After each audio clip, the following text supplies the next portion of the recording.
Hi guys, and welcome back to another episode in the FIFA 21 Price Tracker series.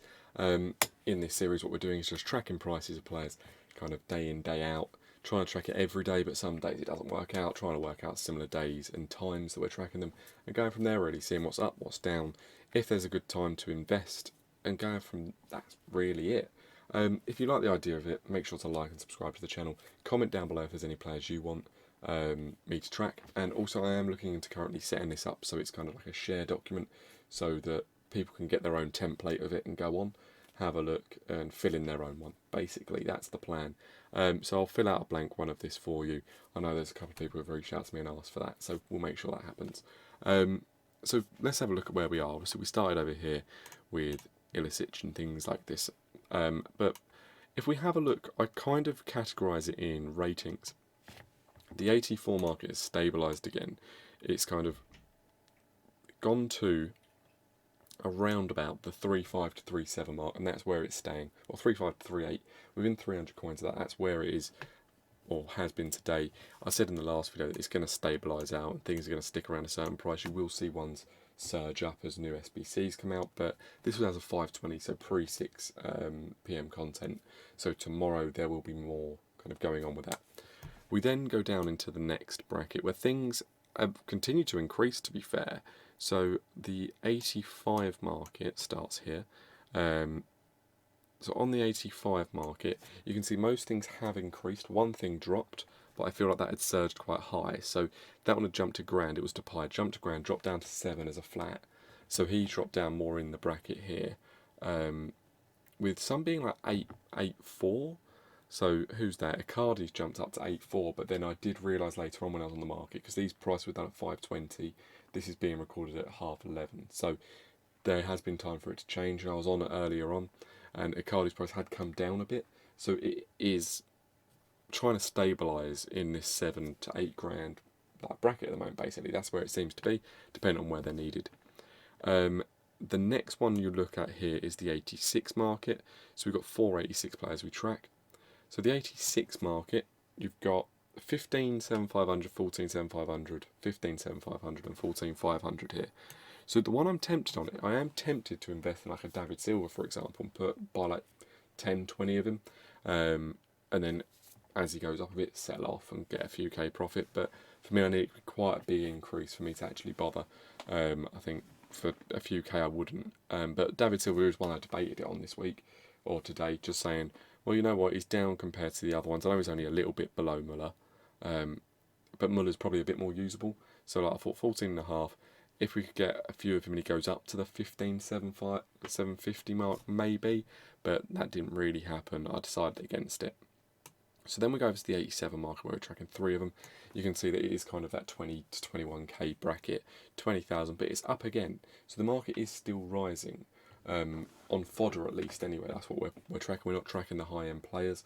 Maybe I'll start to track the high-end popular. I'll put like Mbappe, Neymar, Ronaldo in.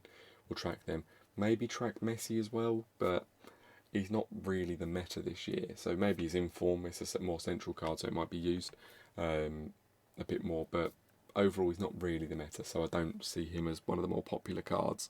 You could then chuck in like Renato Sanchez is in form, Renato Sanchez's UEL card, and then you've got I suppose the Champions League cards could be quite an interesting one to track and see what happens when they go up, when they come, or like when the games come up to the games, everyone gets excited and see if it plummets off.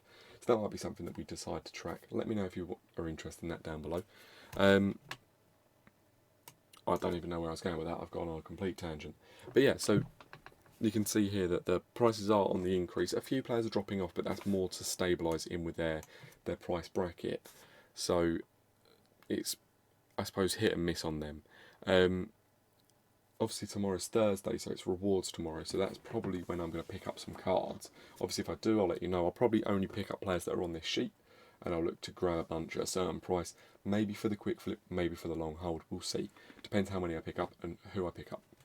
So you go through here, and where were we just looking? Right, so we're at the 88 market, weren't we?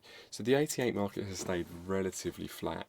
Kane dropped a little bit, but that's just brought him back in line with some of the other cards. Cruz has gone up about, what, 750 coins, and Kimmich just stayed flat where he is. So that price obviously is kind of where they're at the moment. There's no real demand on them. When Icon SBCs, for example, come out, I do anticipate a lot of these prices going up. Not instantly, because I think a lot of people are going to flood the market, and at that point, it could be worth grabbing a bunch. But you might, if you want to go for the long hold, I don't think some of these, like the 88, 89, 90 cards, they're not bad holds. Same with the 86 and 87s. These could be some really good holds for the long term here. You then go down to like Neuer, for example. So Neuer, Casemiro, Courtois in the 89 bracket. Once again, if it's risen 0.7%, very small rises, and one's dropped down to 36k, which was Casemiro, so we went down 1.37%, which is not a huge drop. Obviously, when you sell cards, you lose 5%, so just bear that in mind when you see these going up and down and things like that.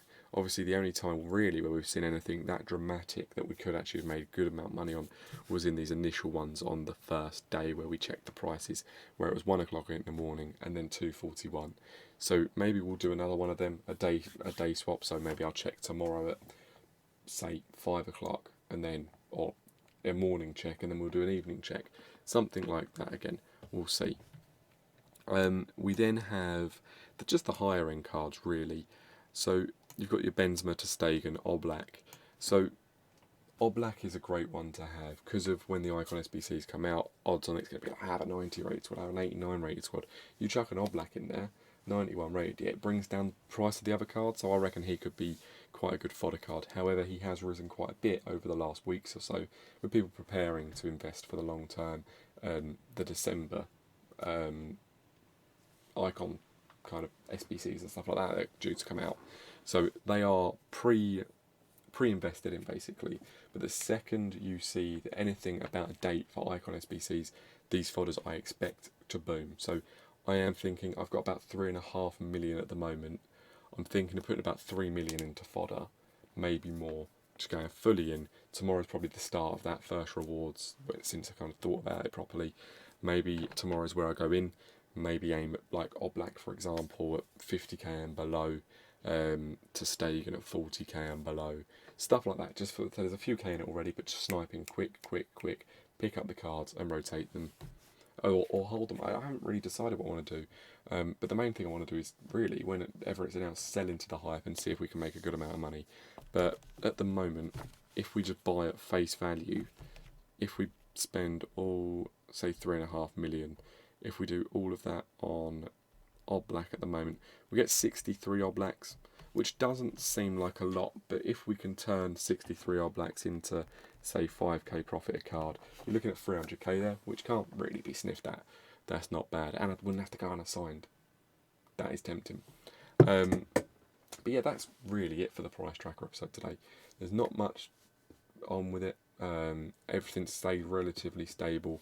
Prices are starting to increase in certain areas. I think there is a very gradual increase overall.